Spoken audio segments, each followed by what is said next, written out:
అనకాపల్లి. అందరికీ నమస్కారం అండి. మనకి ఇది హీట్ స్ట్రోక్ సీజన్ అండి. అంటే వడగాల్పులు అవి ఎక్కువగా వస్తాయి. సో మనం ఇలాంటప్పుడు ఏంటంటే ఎమర్జెన్సీగా వర్క్ ఉంటే తప్పితే 10 గంటల నుంచి 3 వరకు బయటికి రాకూడదు. బాగా ఎండే తర్వాత బట్టలు కాటన్ దుస్తులు ధరించాలి.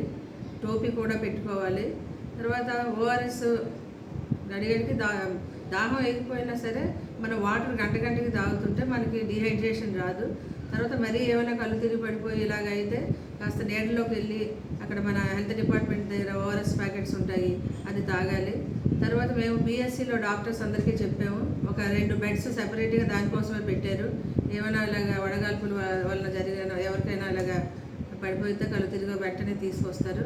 తర్వాత హాస్పిటల్స్లో ఓఆర్ఎస్ కార్నర్ కూడా ఒకటి పెట్టాము. ఒక కార్నర్లోనే వాటర్లోనే ఓఆర్ఎస్ ఎమర్జెన్సీగా పేషెంట్స్ వచ్చి తాగడానికి. ఇలాగ మనం ప్లాన్ చేసుకొని ఉంటే అదేం అవ్వదండి. ఏమైనా ఎమర్జెన్సీ అయితే ఇమీడియట్గా కన్సర్న్ పిహెచ్సి దగ్గరలో ఏది ఉంటే అది మీరు అటెండ్ అవ్వాల్సిందిగా కోరుతున్నాను. తర్వాత నెక్స్ట్ ఏంటంటే మనకి ఇప్పుడు వర్షాలు పడటం వల్ల పాత నీరు కొత్త నీరు కలుస్తాయి. తర్వాత వాటర్ ఏమైనా సరే కంటామినేట్ అవ్వచ్చు. సో మనం ఎప్పుడు కూడా నీళ్లు బాగా మరగబెట్టుకొని చల్లారబెట్టుకొని తాగాలండి. తర్వాత పరిసరాన్ని మనం శుభ్రంగా ఉంచుకోవాలి. తర్వాత వేడి అన్నం కూడా తినేస్తే బాగుంటుంది. ఈగలు అవి వాలకుండా ఉంటాయి. తర్వాత ఎప్పుడు కూడా మెయిన్ ఏంటంటే బాగా మరగబెట్టి చల్లారబెట్టి తాగాలి.